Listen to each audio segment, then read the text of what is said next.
My name is Bhai Harjit Singh, a name that carries a deep weight of respect within my community, a name that has always been inextricably intertwined with a lifetime of devotion to the sacred teachings of the Guru Granth Sahib and the foundational principles of Sikhism. For as long as my memory stretches back, my entire life has revolved around the orbit of my faith, a path that was chosen not merely for my own spiritual elevation, but for the radical service of others. I have lived every day under the conviction that we are placed on this earth to uphold the banner of absolute equality, to practice the art of seva, which is selfless service, and to recognize the flickering divine light that resides within every single human soul. Sikhism taught me the oneness of the Creator, the eternal Waheguru, who is not a distant deity but a presence residing within all things. This was my guiding North Star, the very bedrock of my identity and the lens through which I viewed the universe. Every single morning, my life began in the hallowed stillness of Amrit Vela, those precious, quiet hours before the sun breaks the horizon, spent in deep meditation and the rhythmic recitation of the Japji Sahib. It was in those moments of solitude that I felt the most profound connection to Waheguru, the divine unity that binds all of existence together. As the light of day began to crest, I would lead the Sangat, our congregation, in the singing of kirtan, lifting hymns that spoke of a love so deep it surpassed understanding, of a humility that could move mountains, and of the eternal truth that outlasts time itself. I found my greatest sense of purpose in guiding those who were lost, helping them navigate the jagged struggles of their lives, and constantly pointing their weary eyes toward the radiant light of Waheguru. My life was a testament to a specific kind of spiritual discipline, one shaped and hardened by the legacies of the 10 Gurus. I wore the 5 articles of faith, the 5 Ks, with an immense sense of pride. Each was a physical anchor symbolizing my commitment to a life of absolute integrity, total devotion, and tireless service. As a leader, I bore the weight of my community's collective trust. They brought me their brightest joys, their most crushing sorrows, and their most dangerous doubts, and in return, I offered them a wisdom that was drawn directly from the well of the Guru Granth Sahib. Yet, in the rare moments of silence within my own heart, there were quiet flickers of questioning. I respected other religious traditions deeply, as my faith explicitly taught us to see the thread of truth in all paths, but I held firmly to the internal belief that Sikhism was the ultimate, most direct path to spiritual fulfillment. The teachings of Jesus, while certainly admirable and filled with moral beauty, seemed distant to me, unrelated to my specific understanding of the divine.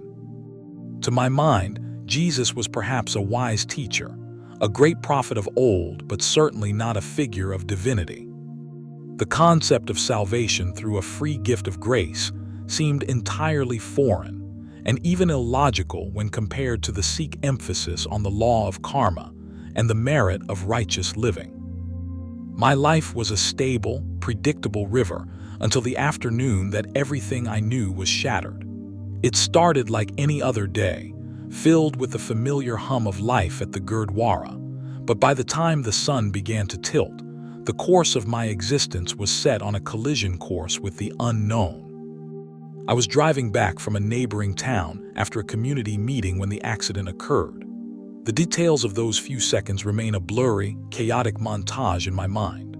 I remember the high-pitched, metallic screeching of tires on pavement, the blinding, white-hot sunlight reflecting off the windshield, and the deafening, bone-shaking sound of the collision itself. The car spun wildly out of control, and in that terrifying split second, I felt an overwhelming wave of vulnerability.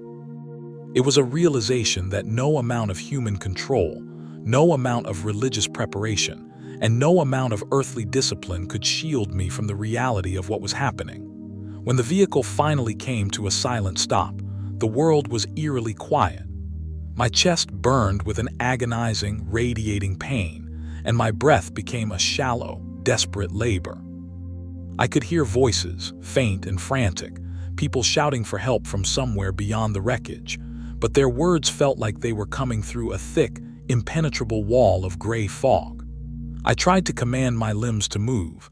I tried to force my mouth to speak, but my body had become a heavy, unresponsive cage. I was suspended in a strange twilight between the world of the living and the world of the dead. Then, an impossible calm began to wash over me. The searing pain started to retreat, replaced by a sensation that I can only describe as a total, soaring weightlessness. My vision blurred into a soft focus, and the carnage around me seemed to dissolve into a quiet, expansive dark void. I knew with a clinical certainty that my body was failing, that I was slipping away from the only world I had ever known. Yet in that transition, I felt no terror, only an inexplicable and profound sense of release. As the darkness grew deeper and more absolute, I found my consciousness reflecting on the legacy of my life, my faith, and my role as a devout servant of Waheguru. Had I lived with enough righteousness? Had I truly fulfilled the purpose for which I was created? These questions swirled in the currents of my mind as my awareness drifted further and further from the physical realm. But then, the nature of the darkness changed. Amidst the void, I began to sense a presence, a faint but undeniable warmth that seemed to reach out and pull me toward it.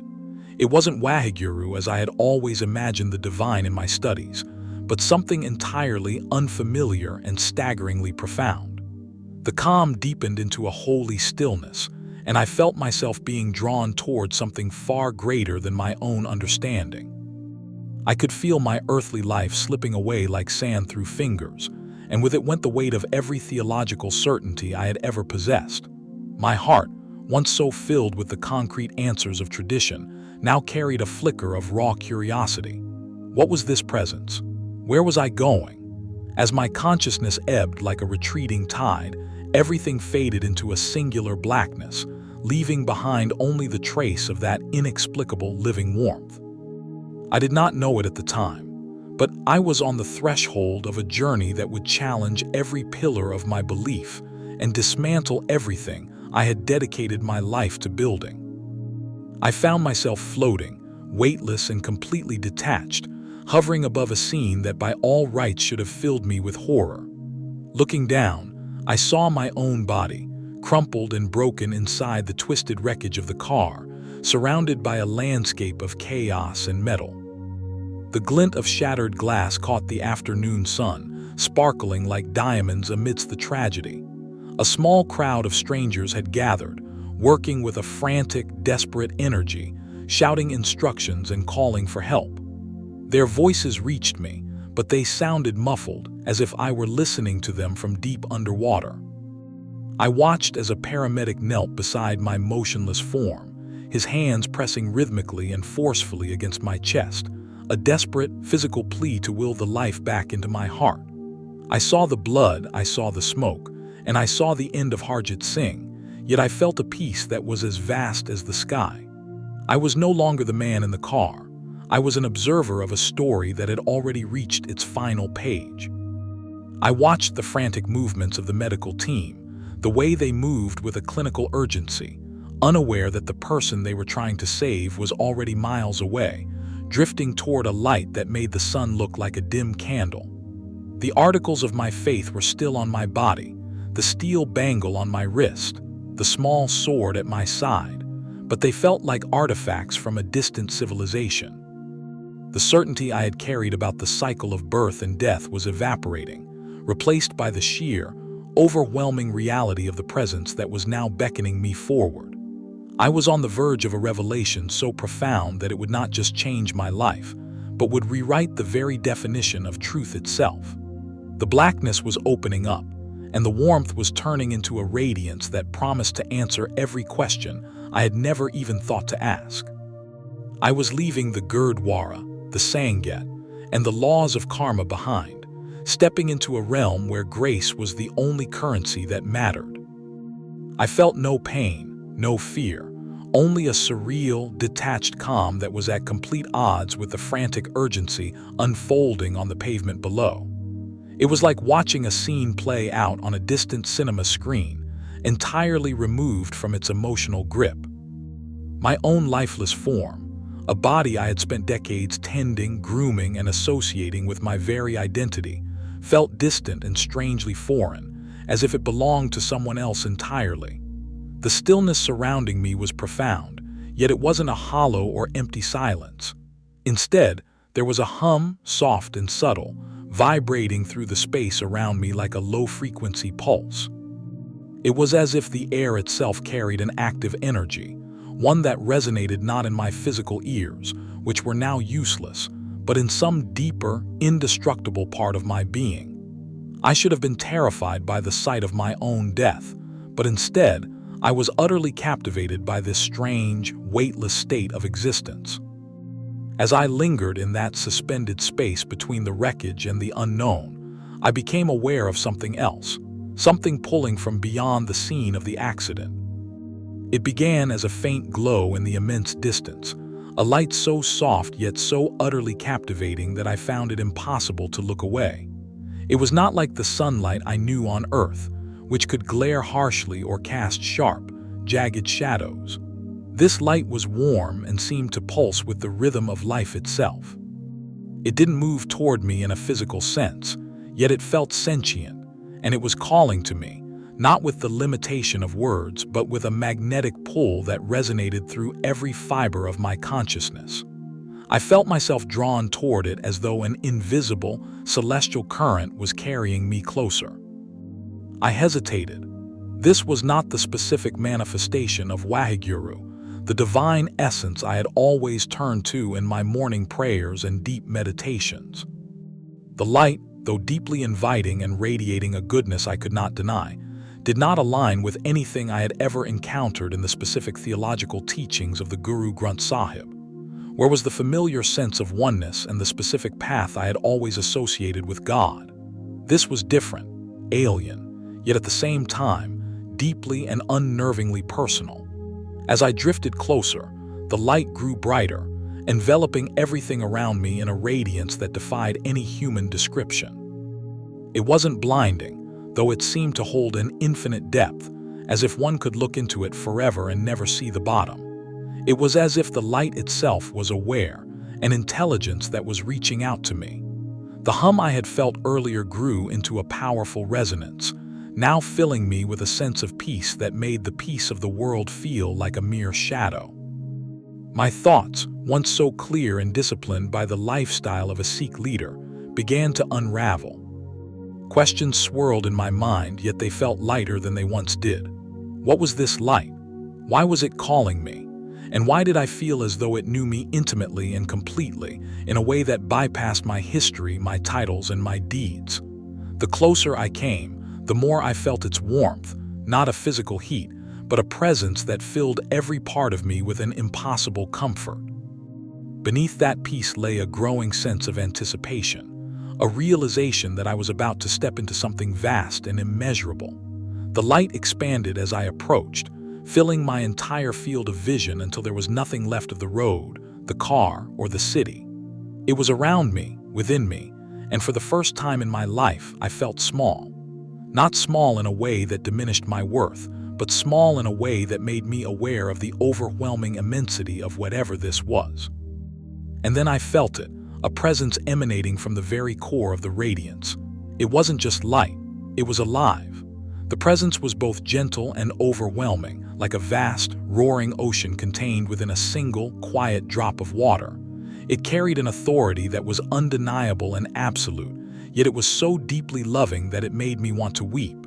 For the first time in my existence, I was utterly without answers. This presence defied everything I thought I knew about God, about the mechanics of the universe, and about the afterlife. It wasn't the Waheguru I had meticulously imagined during my years at the Gurdwara, yet it wasn't foreign either. It was as though it had been there all along, waiting just beyond the edges of my religious understanding, tucked behind the curtain of my own perceptions. As I moved deeper into the light, the hum transformed into a melody of such purity that it brought tears to my spiritual eyes. It was as if the very fabric of existence was singing a song of homecoming, and I was finally a part of that song. Still, my human habits gnawed at me. Was this death? Was this the afterlife? Or was this merely some final manifestation of my own mind, a dream conjured by a dying brain? But even as those doubts surfaced, they were overshadowed by a truth I couldn't ignore. This was real. It was more real than the ground I had walked on or the scriptures I had studied. The presence in the light seemed to respond to my unspoken confusion, though not with a voice. Instead, it communicated through a deep knowing, a sense of understanding that bypassed language entirely. I felt as though it was inviting me further, asking me to let go of every label, every rule, and everything I thought I knew to step fully into its embrace. And I did. I surrendered. I allowed the light to envelop me completely. It was like stepping into a vast, weightless ocean where I was finally free. For a moment, there was nothing but a peace so profound it felt eternal. But then something shifted again. The peace gave way to a sharp, electric anticipation, as though the light itself was preparing me for a meeting. The presence grew stronger and more defined, and I knew I was about to meet the source. I braced myself, not out of a fear of punishment, but out of a crushing reverence. I knew that whatever lay ahead was beyond anything I could have imagined in my highest meditations. I felt both entirely unworthy and deeply, inexplicably grateful to be there. So I moved forward, deeper into the white-hot core of the light, ready to face the truth it held. The light around me grew even more radiant, its warmth intensifying to a level that felt vibrant and alive, pulling me into the presence of the one I had spent a lifetime seeking, yet had never truly known. As I moved deeper into the heart of the radiance, the presence I had sensed earlier became more distinct, more defined, and infinitely more authoritative. There was no longer any room for fear in me. That had been burned away by the sheer intensity of the light, leaving only an overwhelming, vibrating sense of anticipation. This was not an ordinary encounter between a man and his thoughts, nor was it a simple trick of a dying mind. This was something holy, something undeniably sacred, and something that felt more real than the air I had breathed for 60 years. And then I saw him. At first, it was hard to discern a specific form because the light seemed to emanate from his very essence, surrounding him like a brilliant, pulsing aura that defied the boundaries of shape. But as I drew closer, pulled by that irresistible celestial current, his features became staggeringly clear. His face did not just show love, it radiated it as a physical force. It was a love so profound, so heavy, and so ancient that it felt as though it was reaching into the deepest, most hidden parts of my being. His eyes, filled with a compassion and a wisdom that spanned the ages, seemed to look straight through me, bypassing my turban, my titles, and my reputation. He saw everything I was, my secret doubts, my unspoken fears, and my hidden hopes. Yet there was no shadow of judgment in his gaze. There was only a profound, open invitation. It was Jesus. My mind, still anchored to the logic of my earthly training, struggled to comprehend what I was seeing. In the world I had just left, Jesus is respected as a wise teacher, a great social reformer, or a prophet of the West, but certainly not divine. Yet here he was, standing before me in a state that was not merely human, but something far, far greater. His presence was unlike anything I had ever encountered in my most disciplined morning prayers, or my deepest meditations on the formless Creator. It was as if he were the bridge between the human and the infinite, a paradox that defied every theological explanation I had ever offered to my congregation. I wanted to speak, to cry out and ask him why I was here, why he was standing in the place I expected to find the formless Waheguru, but I found myself unable to form the clumsy mechanics of words. It was as if he already knew every question before it had even fully formed in my consciousness. He responded not with the sound of a voice, but with a knowing, a sense of absolute understanding that filled me with both a crushing peace and a terrifying awe. Then he spoke, and the sound was like the resonance of 1,000 strings. "Harjit," he said, and my name sounded like a melody I had never heard before. His voice was gentle, yet it was filled with an authority that commanded the very fabric of the space we occupied. Why are you here? The question wasn't accusatory or harsh. It was curious, probing, and deeply intimate, but it left me stunned. Why was I here? What had truly brought me to this moment, stripped of my car, my body, and my life? I didn't know how to answer. My life had been one of rigorous devotion, of tireless service to my community, and of a fierce loyalty to my faith. I had lived by the principles of Sikhism, striving with every fiber of my being to uphold the teachings of Guru Nanak and the lineage of the gurus who came after him. But now, standing before this person of light, I felt as though the very foundation of everything I had ever known was being called into question. Before I could find the strength to respond, he asked another question, one that seemed to pierce through every layer of my being. Who do you say I am? The words hit me like a bolt of lightning. They were simple, yet they carried a weight that threatened to dissolve my very spirit. Who did I say he was? To me, Jesus had always been a figure of historical respect, a teacher of beautiful wisdom but nothing more. Yet standing before him now, I couldn't deny the evidence of my own soul. I couldn't deny what I was seeing and, more importantly, what I was feeling. He wasn't just a man of history. He wasn't just a teacher of morals. He was the divine. I struggled to reconcile this with the bedrock of my beliefs. Sikhism teaches that God is Akal Purak, formless, timeless, and beyond the reach of human comprehension or personification. But here was Jesus, embodying both the divine and the human in a way that was undeniable and absolute. It was as if he were the very essence of love and truth made manifest in a form that my soul could finally grasp and touch. You know me, he said, his voice soft but firm, vibrating through me like the sound of the Ik Onkar. You've always known me. Tears filled my eyes as he spoke those words. There was no condemnation in his voice, only a fierce, recognizing love. It was as if he were reminding me of an ancient secret I had always known in the marrow of my bones, but had somehow forgotten under the weight of tradition and religion. In that moment, I felt a deep, aching longing, a yearning for a wholeness I couldn't quite name. Then the visions began. They unfolded before me like a living tapestry, vivid and swirling with a life of their own. At first, I saw scenes from my own faith, but they were illuminated in a way I had never seen before. I saw images of Guru Nanak walking through the golden fields of Punjab, his revolutionary teachings of equality and service spreading like ripples across a still, holy pond.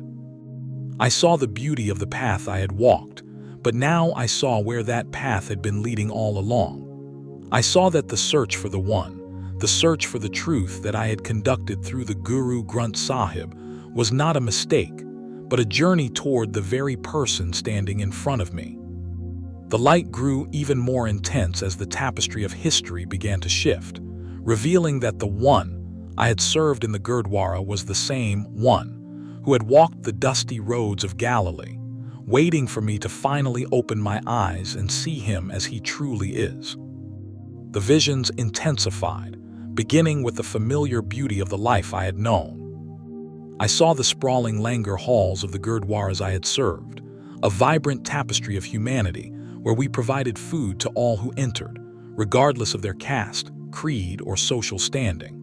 These were the noble principles I had devoted my heartbeat to: equality, humility, and the radical idea of universal brotherhood. Seeing them now from this celestial vantage point filled me with a profound sense of pride and gratitude. I saw the service I had rendered as a high and holy calling. But then, the scenes began to shift and weave into something I had never expected to witness. I saw moments from the life of Jesus, playing out with a clarity that surpassed memory. I saw his humble birth in a manger, the quiet stillness of that night, and the subsequent years of his ministry, his radical teachings on a love that encompassed enemies and a forgiveness that knew no bounds. I saw him reaching out to touch the leper, the blind, and the broken, his compassion radiating as a tangible force. And then the vision sharpened on the cross. The image of Jesus suspended in agony was seared into my consciousness. I saw the raw suffering and the absolute sacrifice laid bare before the universe. But even amidst the staggering physical pain, there was a sense of profound, unshakable purpose, a love so vast that it transcended the torment of the flesh. I saw the blood as it dripped from his hands and his feet, the jagged crown of thorns pressed deep into his brow, and yet his eyes, those same eyes that were currently locked onto mine in this void, were filled with a staggering, holy forgiveness.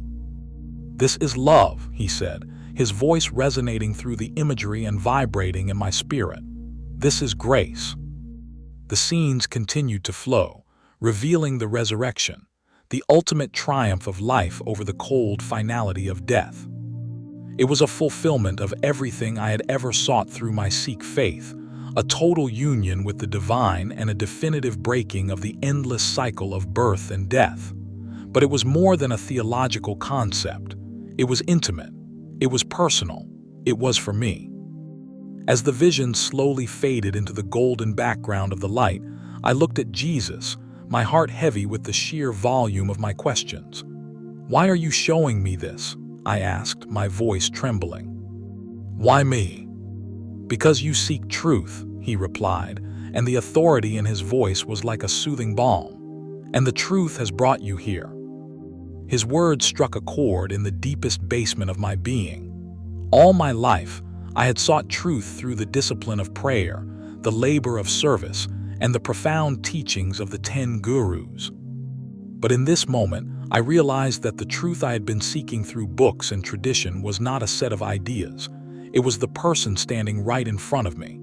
I wanted to deny it, to cling to the solid beliefs that had shaped my family and my identity for generations, but I couldn't. The reality was undeniable. Jesus wasn't just another wise teacher or a prophet from a distant land. He was the truth, the way, and the life. He reached out his hand, and though he did not physically touch me, I felt a warmth surge through me, a love so profound and all-encompassing that it brought my spirit to its knees. "Follow me," he said, "and I will show you the fullness of truth." I looked up at him, my heart torn between the safety of the life I had always known and the staggering truth I was currently seeing. In that singular moment, I understood that my journey was not ending. It was just beginning. The light around me intensified until its radiance enveloped me in a warmth that bypassed physical sensation entirely. It was alive, pulsating with the heartbeat of eternity. As I stood there in awe, Jesus gestured toward a new scene that began to unfold, as if the very fabric of reality were being pulled back like a curtain to reveal the architecture of the universe. The first vision was of a place so breathtakingly beautiful that it felt otherworldly, a realm that made the beauty of the Punjab seem like a faded sketch. Colors more vivid and vibrant than any scene on earth painted the landscape, each hue alive with its own energy and secret meaning. Rolling fields of lush, emerald green stretched endlessly toward a horizon that never closed, bathed in a golden light that seemed to emanate from the very air itself. The atmosphere was a harmony, a literal song that resonated deep within my soul. This was heaven. The peace of this place was unlike anything I had ever touched in my most profound moments of meditation. It wasn't merely the absence of conflict or the cessation of pain. It was the presence of something so perfect, so whole, and so complete that it filled every hollow space in my soul with a joy I could not contain. I saw people there, their faces radiant with a mixture of love and absolute unity. They weren't merely existing, they were thriving in the direct presence of the divine. It was a communion that transcended individuality, a perfect symphony of spirits in harmony with God and one another. I turned to Jesus, my heart overwhelmed by the weight of the beauty. "What is this place?" I asked, though my soul already knew the answer. "This is the fullness of God's love," he replied. "A place prepared for those who seek and accept the truth." As I gazed at the eternal joy of that place, a yearning rose in me that I cannot describe, a deep, visceral desire to be part of that song forever. But before I could fully process the longing, the vision shifted. The light dimmed, and the air grew heavy and stagnant. The staggering beauty of heaven was replaced by a scene that was stark, oppressive, and haunting.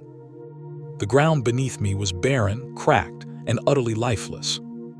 A suffocating grayness filled the air, and an unshakable sorrow settled like lead on my chest. I saw figures in the distance, their forms hunched and distorted as though burdened by an invisible, crushing weight. Their cries echoed in the vast emptiness, a chorus of despair that pierced my spirit with a cold, jagged edge. This was hell. Unlike the caricatures of fire and brimstone I had heard of, this place was defined by something far more terrifying: separation. The people here were isolated, cut off from one another and eternally removed from the light of God. Their regret was a palpable thing, a deep, unending sorrow for choices made, for pride maintained, and for the truth rejected when it had been offered. It wasn't God who had placed them here, I realized with a shock. It was their own refusal to let go of their own truth, to accept the one who is truth. They were trapped in the prison of their own wills, in a darkness they had chosen while they were still in the world. The realization that the residents of that dark, gray void were there by their own volition was a truth that weighed more heavily on my soul than any physical burden. It was their own decisions, their steadfast refusal to accept the unconditional love and grace that had been offered to them, that had drawn the boundaries of their exile. I turned to Jesus, my heart feeling like lead in my chest. Why would a loving God allow this? I asked, the question burning within me like a brand. He looked at me with a compassion that was almost too much to bear. Love does not force itself, he said softly. It must be chosen. The separation you see is not a punishment, but the natural consequence of rejecting the truth. His words hit me like a thunderbolt, shattering the foundation of everything I had taught for decades. I had always believed in karmic justice, the immutable law that our actions determined our fate. Good deeds led to higher planes, and bad deeds led to suffering and lower incarnations. But this was something entirely different. It wasn't about earning a place in heaven or avoiding hell through the tally of one's actions. It was about relationship. It was about accepting a gift that simply could not be earned, no matter how righteous the life. This is grace, Jesus said, answering the silent turmoil of my thoughts. It is not given because it is deserved. It is given because it is needed. I struggled to wrap my mind around this. In the Sikh faith, the idea of karma is central, a delicate balance of actions that determines one's spiritual progress. But grace was unconditional. Grace was unearned. It was a concept that turned everything I believed on its head. But what about good deeds? I asked, desperate to find a place for the life I had led. What about living a righteous life? He replied with a look of infinite kindness. They matter, but they are not enough. Even the most righteous among you fall short of the perfection of God. That is why I came, to bridge the gap, to offer what no one could earn on their own. He gestured back toward the vision of heaven, and suddenly I was shown a moment from his own life, the crucifixion. I saw him on the cross, his body broken and bloodied, his face a mask of both agonizing pain and incomprehensible love. The weight of that moment was overwhelming. This wasn't just a historical event or a story from a different culture. It was the very act that made grace a reality. "This is how much you are loved," he said, his voice thick with emotion. "This is the price I paid to bring you home." Tears streamed down my face as I tried to process the sacrifice. The love and the grace were too much to contain. How could I have spent my life devoted to God and yet completely misunderstood the depth of his heart? Sensing my inner storm, Jesus placed a hand on my shoulder. "Harjit," he said gently, "you have sought truth all your life. Now that you see it, will you accept it?" It was a challenge that cut straight through my identity. Could I let go of the beliefs that defined me, the community that looked to me as a leader, and the very core of who I thought I was? I looked at the isolation of hell and then at the radiant unity of heaven. The choice was clear, but the cost felt monumental. "What will happen if I say yes?" I asked, my voice trembling with the fear of the unknown. "You will find life," he replied, "not just in the world to come, but here and now. You will know the fullness of God's love and the purpose He has for you." His words filled me with a peace that surpassed understanding, a reassurance that I wasn't losing my identity, but finally finding its true source. Yet a part of me still hesitated, fearing the earthly consequences of such a choice. Jesus knelt before me, his eyes locking onto mine with an intensity that demanded honesty. "Harjit," he said, "I am the way, the truth, and the life. No one comes to the Father except through me. You have seen the truth, now it is up to you to decide." As he spoke, the vision began to fade, the brilliant light dimming into a soft hum. I knew what I had to do, but the weight of the world was already beginning to press back in. "You must return," he said one last time, his eyes filled with hope. "There is work for you to do." The world returned to me in disjointed fragments, the blinding overhead lights of a hospital, the rhythmic hiss of a ventilator, and the sterile, sharp scent of antiseptic. I blinked, my vision blurry as the shapes of my family began to sharpen around my bed. Their faces were a mosaic of relief and sheer disbelief. A nurse leaned over me, her voice a calm anchor in the chaos, asking how I felt. I wanted to tell her I had seen the sun, that I had met the truth, but the weight of the experience made words feel like heavy stones in my mouth. In the days that followed, the enormity of the event took hold of me. My family was overjoyed at my miraculous recovery, but I could barely hear them. My mind was still in the light. Everything I had seen felt more real than the bed I lay in or the food I ate. I struggled to reconcile my encounter with my life as a Sikh priest. I had spent decades teaching equality and service, guided by the Guru Granth Sahib. Yet, in a moment of pure clarity, I had seen a truth that went beyond those teachings, something that challenged every pillar of my faith. I couldn't ignore it, but I was terrified to face it. For the first few days, I stayed silent. How could I tell my community that their priest had met Jesus, that the cycle of karma had been replaced by the finished work of a cross? I feared they would think I had suffered brain damage from the accident. I feared losing my daughters, my wife, and my standing as a leader. At night, I would replay the encounter, hearing his voice. "You've always known me." Unable to sleep, I eventually retrieved a Bible given to me years ago by a Christian friend. I had kept it out of politeness, never dreaming I would one day desperately search its pages. I opened it to the Gospel of John and read, "I am the way, the truth, and the life. No one comes to the Father except through me." The words hit me like a physical blow, echoing exactly what I had heard in the light. Over the next several nights, I consumed the Gospels. I saw the parallels in the values I had always cherished: humility, service, and sacrifice. But I also found the missing piece: grace. It wasn't about what I did, it was about who God is.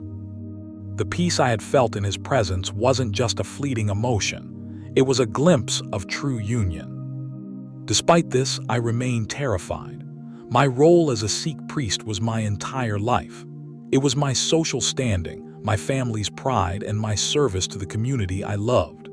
Transitioning from that world felt like asking a fish to walk on land. But the fire Jesus had placed in my heart was burning hotter than my fear, and I knew that soon the silence would have to break. My role as a Sikh priest was not merely a job. It was my identity, my connection to my community, and my family's legacy. To admit that I had met Jesus, and that I was beginning to truly believe in His message, felt like betraying every soul I loved. Yet, I knew that staying silent was a far greater betrayal, a betrayal of the truth I had been shown in the light. I decided to start small, seeking out the one person I believed might possess the wisdom to hear me without turning away: Raj, an old friend and a retired priest. Raj had always been a man of profound compassion, someone who valued the pursuit of truth above the safety of tradition. I invited him to my home under the guise of a casual visit, but my heart pounded like a drum against my ribs. We sat across from each other, sipping tea and discussing the familiar, family, the Sangat, the events at the Gurdwara. But as the conversation lulled, I took a deep breath and stepped off the cliff. I told him everything. I recounted the accident, the blinding light, and the moment I stood before Jesus. I described the staggering clarity of the visions of heaven and hell, the revelation of grace, and the undeniable invitation I had received. As I spoke, I watched Raj's expression shift from simple curiosity to absolute astonishment. When I finally finished, a long, heavy silence stretched between us. I braced myself for judgment, fearing he would see me as a man who had abandoned his people. Instead, Raj placed a steady hand on my shoulder. "Harjit," he said, his voice measured and calm, "truth is not bound by tradition. I have always believed that the divine is greater than our definitions. If this is the path God has shown you, then you must follow it, no matter how difficult the journey becomes." His words were both a comfort and a challenge. They gave me the courage to continue, but they also confirmed that my life was about to become a storm. That night, for the first time since my revival, I felt a deep, grounded peace. I felt ready to let others see the transformation taking place within me. I knew I was on the path of grace, the path Jesus had opened for me, and I felt truly free. Encouraged by Raj's acceptance, I began to explore Christianity with the same discipline I had once applied to the Guru Granth Sahib. I started attending Christian services anonymously, sitting in the back of small, quiet churches where I could observe without the weight of my priestly robes. The messages I heard resonated with a strange, beautiful familiarity. The emphasis on grace and unconditional love felt like a continuation of the conversation I had started in the light. I pored over the Gospels, captivated by the person of Jesus. His compassion, his humility, and his sacrifice aligned perfectly with the values I had always cherished in Sikhism: oneness, service, and love for humanity. But Jesus provided the missing piece, the concept of grace. It was a transformative shift from the idea of strict karmic justice. Grace wasn't about earning God's favor through a tally of deeds. It was about accepting a gift that had already been paid for. As my conviction grew, I began sharing my story with a wider circle of close friends. The reactions were a kaleidoscope of human emotion. Some were curious, asking deep questions about the afterlife and the nature of the light. Others were skeptical, their brows furrowed as they tried to reconcile my words with their own theology. A few were dismissive, their eyes flashing with discomfort or disbelief. Yet, even the negative reactions did not deter me. I realized that my purpose was not to win arguments but to plant seeds. I wasn't trying to dismantle their faith. I was simply offering my journey as a testament to the power of a grace I had seen with my own eyes.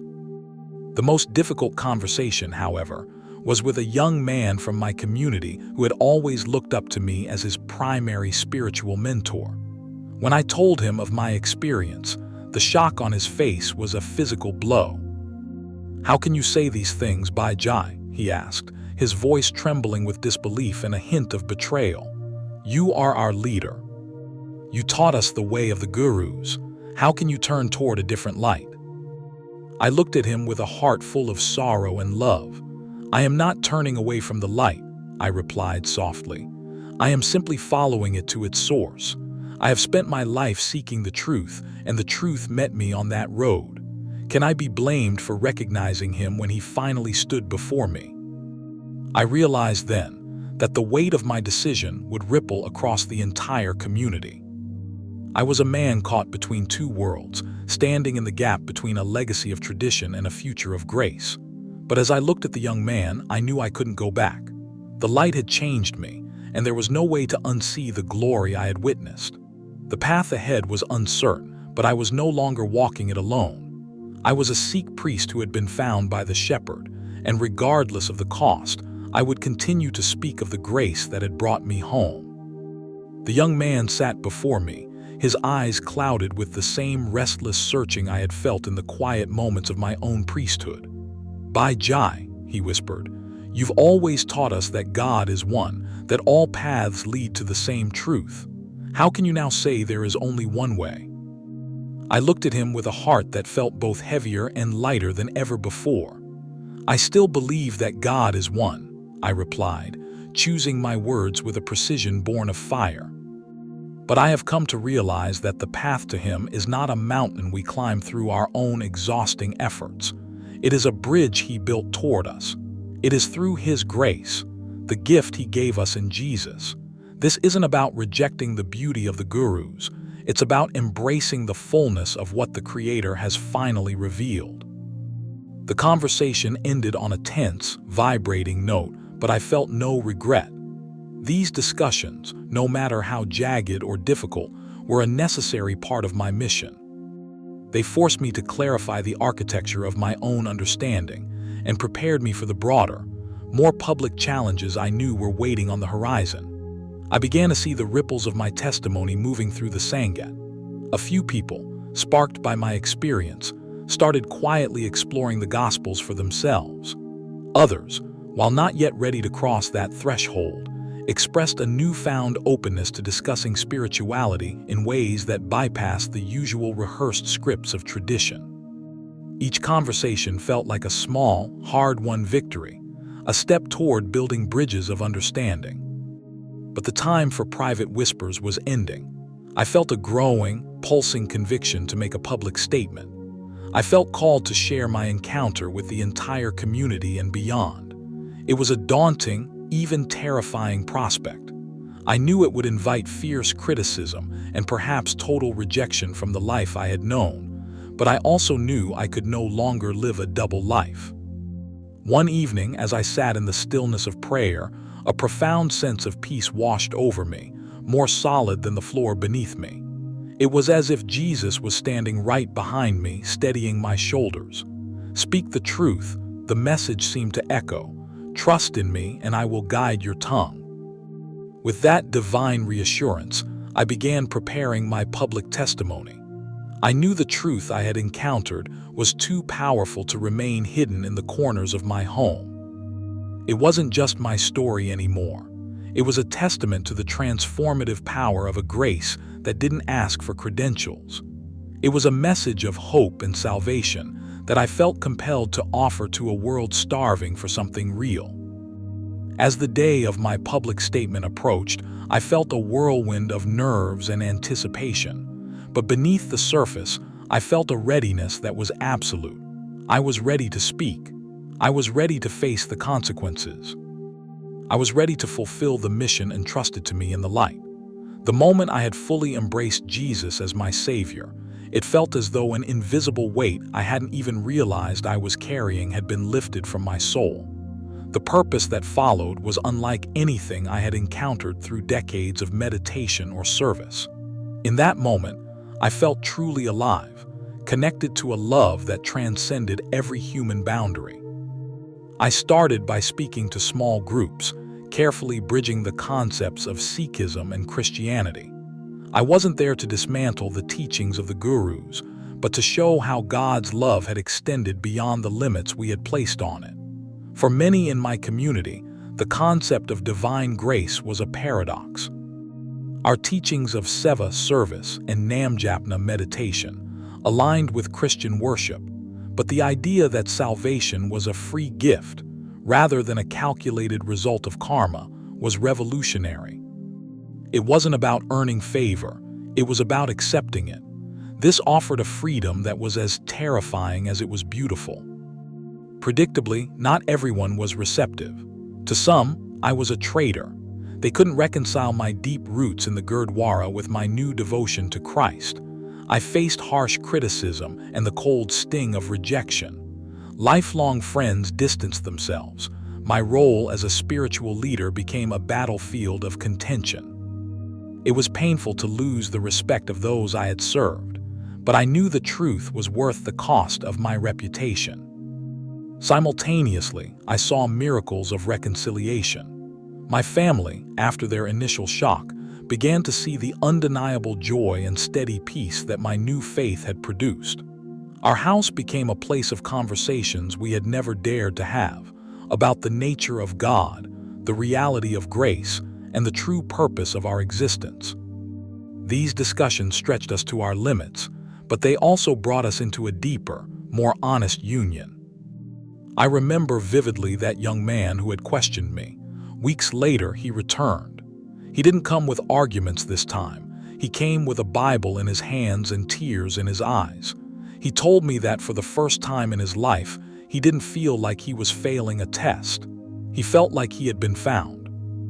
In that moment, looking into his eyes, I realized that every bit of the suffering, the rejection, and the fear was a small price to pay. I was a Sikh priest who had died and met the truth, and I had returned to tell my people that the one we had been seeking in the morning mist of Amrit Vila had a name, a face, and a heart of infinite grace. My journey was no longer about a religion. It was about a relationship with the living God who had called me back from the grave to speak his name. The young man had always felt torn, caught in the painful friction between the traditional teachings of Sikhism and a persistent, quiet curiosity about the person of Jesus. He had lived in the shadows of his own mind, too afraid to explore his questions openly for fear of alienating his family or dishonoring his heritage. But hearing my story, the story of a man who had held the highest titles of the Gurdwara and still found something more, gave him the courage to finally seek answers for himself.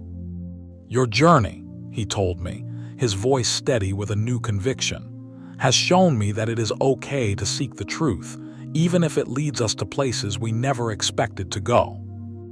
These moments of impact reaffirmed my mission with a clarity that surpassed any doubt. I realized I wasn't just recounting a sequence of events. I was planting seeds of thought in fertile, hungry soil. I was encouraging others to embark on their own radical journeys of faith.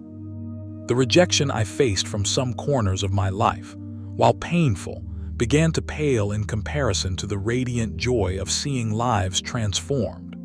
I watched as the fear in people's eyes was replaced by the light of a grace they finally felt worthy to receive. As I continued to speak publicly, a beautiful and unexpected thing happened. I began to find a new spiritual family within the Christian community. The warmth and support I received from these fellow believers became a fortress of strength during my most challenging trials. They embraced me with open arms, seeing me not as a former priest or a religious trophy, but as a brother in Christ. We were united by a shared experience of a grace that does not care about where you start, only where you are going. This community provided the anchor I needed as the tides of my old life shifted. At the same time, I made it my life's work to maintain a respectful, loving dialogue with my Sikh community. I went to great lengths to emphasize that my journey was not about a cold abandonment of my roots, but about the beautiful fulfillment of everything those roots had promised. I spoke about our common values, the deep commitment to love, the tireless call to service, and the singular devotion to the One. I showed them how these virtues were not lost, but were made whole in the message and person of Jesus. While many remained skeptical, others began to see the parallels, and a bridge of understanding began to form where there had once been a chasm of silence. As my story reached wider and more diverse audiences, I felt a calling to expand my reach. I started writing, pouring my heart onto the page to reach those who might never hear me speak in a crowded hall. I began to collaborate with others who had experienced their own near-death encounters and profound spiritual transformations. Together, we amplified the message of God's love, creating platforms where people from every conceivable background, Hindu, Muslim, Sikh, or secular, could share their stories and explore the mysteries of faith without the suffocating fear of judgment or the weight of religious shame. One of the most powerful moments of this new life came when I was invited to speak at a major interfaith gathering. Standing before a diverse audience of scholars, priests, and seekers from various traditions, I shared my encounter with Jesus. I did not present it as a divisive event meant to conquer, but as a humble testament to the power of a love that transcends every human boundary. God's love, I told them, as the room fell into a hushed stillness, is not confined by our human categories or our theological boxes. It reaches out to each of us individually, calling us to know Him and to be radically transformed by His grace. Truth is not something we create to suit our heritage. It is something we discover when we finally open our hearts. The response was staggering. Afterward, I was approached by people from every faith represented in the room. They shared their own private struggles, their lingering questions, and their sudden moments of clarity. It was a profound reminder that while our paths and languages may differ, the desire to know the Creator is a universal human heartbeat. That desire is merely a reflection of God's own infinite longing to be known by us. Reflecting on this journey from the car wreckage to the pulpit, I am filled with a gratitude that I cannot fully put into words. I am grateful for the accident that took my life so that I could truly find it. I am grateful for the courage to embrace a truth that cost me my reputation but gave me my soul. My transformation was never just about a change in religion. It was about discovering a purpose far greater than myself. It is a mission to bridge divides, to inspire a tired world, and to encourage every seeker to find the God who already loves them unconditionally. To those who hear my story today, my message is simple. Never stop seeking the truth.